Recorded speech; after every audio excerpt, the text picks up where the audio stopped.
Peace is a path to the prosperity of a nation. Let peace reign.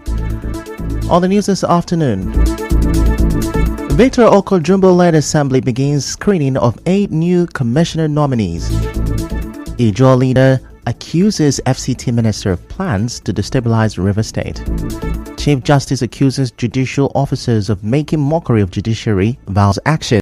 Retired police officers protest at National Assembly over months of unpaid pensions. And on the foreign scene, funeral rites of late Iran's president, 7 others begin. I'm Ifichu Kumoyele with the news. Now, despite the INEC's decision to wait for court pronouncement on the River State House of Assembly saga, the Victor Oko-Jumbo-led River State House of Assembly is going ahead with its legislative activities. And this is as the Assembly begins the screening of 8 new commissioner nominees sent to it by Governor Siminalayi Fubara. A letter by the clerk of the House, Godgift Gillis West, listed those to be screened as Charles Beke, Collins Onuwo, Solomon Eke, Peter Mede, Elokatasie Amadi, Basoene Benibo, Sinibara, and Ovi Chukwuma. It comes about a week after the lawmakers screened and confirmed Danagogo Iboroma, who was later sworn in by the state governor as a new Attorney General and Commissioner for Justice. Now, as you may know, the Independent National Electoral Commission INEC has said it will await court judgment to determine whether the seat of the 27 lawmakers led by Martin Amehule should be declared vacant in accordance with Section 109 of the 1999 Constitution as amended, and there are currently 2 primary cases challenging the lawmakers' eligibility following their defection. One case filed by elder statesman Anab Saraiwe and 9 others seeks to restrain the 27 lawmakers from functioning due to their defection. Although initially struck out by Justice Chinwendu Nwogo at the State High Court, the case has been refiled at the Court of Appeal in Port Harcourt. Saraiwe and his co-plaintiffs are now asking the court to order the Chief Judge of River State, Chibozo Amadi, to reassign the case to a different judge with a ruling pending. Another case was brought by the coalition of civil society groups in River State on the same issue, which could also impact the fate of the Amehule-led lawmakers.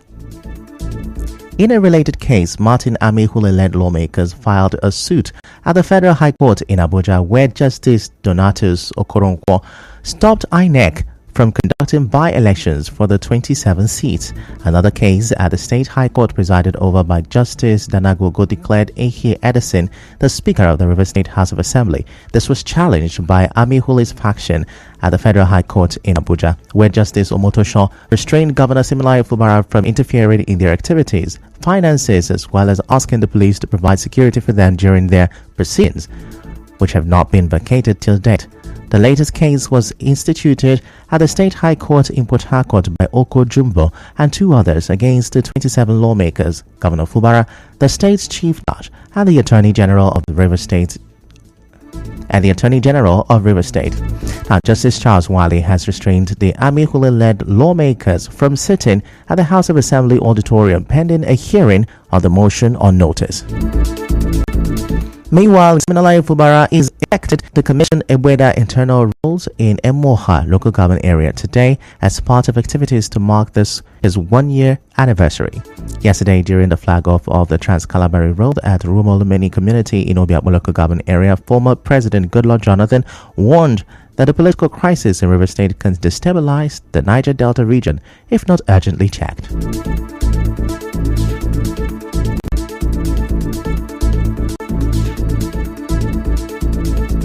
Honorable Minister Yesom Wike and Governor Sim Fubara must work together for developing the lands and the people of River State. River State is very critical in this country. If River State is destabilized, the whole Niger Delta will be destabilized. And it will not end within the Niger Delta alone. Leaders must know that nobody takes 100%. You must learn the principle of give and take. And I join the leaders of River State to also reemphasize that there is a need for ceasefire. One hand does not clap, we take 2 hands to clap. In his remarks, Governor Fubara warned anyone planning to sabotage the construction of the road to have a rethink. We will appeal to first the Rumolumeni people to give the contractor the necessary support to take off. The Calabari Kingdom to give the necessary support so that this project will be delivered. We don't need to sabotage it. For those of you who are planning to sabotage it, it is your business. If we don't do it in our own time, I wonder when you're going to get it.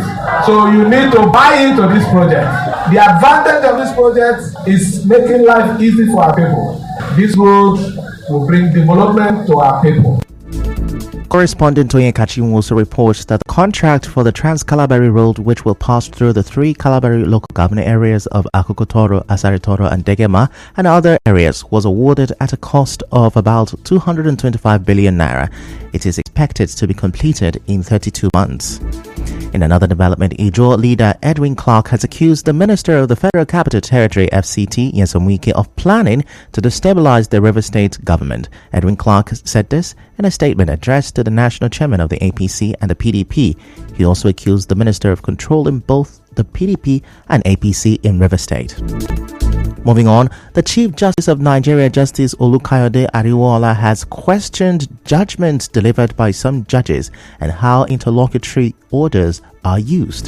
The CJN, who made this known yesterday, also faulted the work ethics of some judicial officers. The CJN said that the actions of some judicial officers make a mockery of the country's judicial system, warning that those found guilty would not be left unpunished.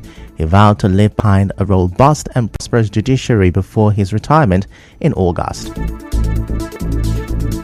In other news, the chairman of the Board of Trustees, Management and Staff of the River State Primary Healthcare Management Board, Blessing Jaja, and the Executive Secretary, Kinikanwa Green, are felicitating Governor Fubara and the Deputy Governor Ngozi Odu on their successful 1 year in office. In a statement signed by Professor Green on behalf of the board said they are happy to know that the governor is delivering the dividends of democracy to the river's people. The Board of Trustees, led by Professor Jaja, assured Governor Fubara that it was focused on driving the government's vision for the critical primary health care sector in the state. Now, the statement expressed hope that the Fubara administration would continue to record more measurable milestones by initiating more projects that would have a positive impact on the people. The statement prayed that God continue to grant Governor Fubara good health and more wisdom as he continues to deliver on the core mandate of his administration in fulfillment of a social contract with Rivers people. Still to come, retired police officers protest over months of unpaid pensions. Stay with us.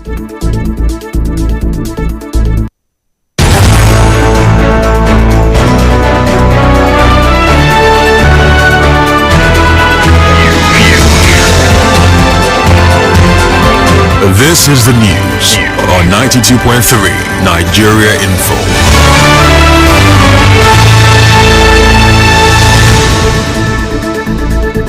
You're welcome back, and now the rest of the news. Some secondary school students sitting for the ongoing West African examination WAEC in River State say their exams are disrupted whenever it rains due to leaking roofs in their classrooms. Some students of Community Secondary School Umuihuachi Alo in Ihuere local government area of River State, who spoke to our correspondent, called for government intervention.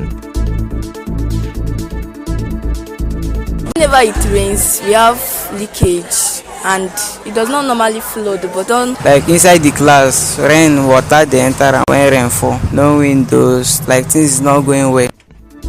Their principal, John Ogundu, also spoke on this. The basic issue we have in this school is infrastructure. Chairs are all bad, the roofs are all bad, the floor, no window, the place is completely unfenced. So we have this issue of invaders from the community entering our compound at will. Whenever we close this school, the place is vulnerable. People come here to invade our chairs, destroy our chairs. When it rains, you see everywhere leaking. So I'm calling the government to come and help us on the area of infrastructure. At least 900 students occupy the school as an extension of the UBE building built by former River State Governor Rotimi Amechi in 2011. As you may know, the 2024 West African Senior School Certificate Examination started on April 30, 2024, with millions of secondary school students sitting for the examination across the country. The WAEC exams will end on June 24, 2024. It is the WAEC result that universities and polytechnics use to determine who they will admit into their institutions. And Now, the Managing Director, Chief Executive Officer of the Nigerian Education Loan Fund, Akitunde Sawyer, says the loan program will start on Friday with 1.2 million students expected to benefit from the first phase. Mr. Sawyer said the number of students may be increased when state government-owned institutions are added to the scheme. Mr. Sawyer also called on students in federal tertiary institutions to visit the website www.nelf.gov.ng to apply from May 24th. He said the requirements to apply include the admission letter from the Joint Admission and Matriculation Board, national identity number, and bank verification number, as well as completed application forms from its website. And now, retired police officers under the Contributory Pension Scheme have gathered at the National Assembly in Abuja to protest over several months of unpaid pensions. The protesters, who displayed placards with different messages, lamented the severe hardships faced due to the failure of the National Pension Commission to pay their entitlement. The retired police officers called on the federal government to remove them from the Contributory Pension Scheme. In business, the National Public Relations Officer, Independent Marketers Association of Nigeria, Okadike Chinedu, says the Port Harcourt refinery may finally commence operations by the end of July. Mr. Chinedu said this yesterday. He said that the development would stimulate economic activities, reduce the price of petroleum product, and ensure adequate supply. In entertainment, actress Angela Okorie has slammed actor Zubi Michael over what she called an unnecessary showcase of money after a video of him giving cash to the grieving family of late actor Junior Pope. The actress accused Michael of planting the camera to record his charity, saying that he could have given Junior Pope's family the money privately. And now to sport. Arne Slot says the opportunity to work at one of the biggest clubs in the world was difficult to ignore. The Liverpool's new head coach said this after he agreed a compensation deal worth £9.4 million with Feyenoord. And now we bring you news from around the world. Funeral rites for Iran's president and 7 others who died in a helicopter crash have begun. Thousands of people have taken to the streets in Tabriz to mourn President Raisi, but many Iranians celebrated his death on social media. Raisi's body is expected to be buried in his birthplace, Mashhad, on Thursday.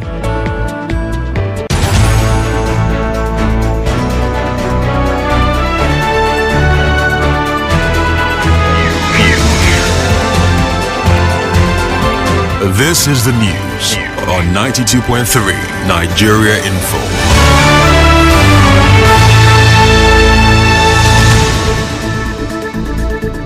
That's a wrap on the news this afternoon. Before we go, let's have a look at the major stories. Victor Okojumbo-led Assembly is now screening 8 new commissioner nominees sent to it by Governor Fubara. Ijo leader Edwin Clark has accused the FCT Minister Nyesom Wike of plans to destabilize River State. The Chief Justice of Nigeria has accused some judicial officers of making mockery of judiciary, vows to take action. Retired police officers today protested at National Assembly over months of unpaid pensions. And on the foreign scene, funeral rites for late Iran's president and 7 others who died in a helicopter crash have started. The news was edited by Onyekachi Nwosu. To reach the news team, send an SMS or WhatsApp to 0808-721-7215. I'm Ifechukwu Monyele. Many thanks for listening.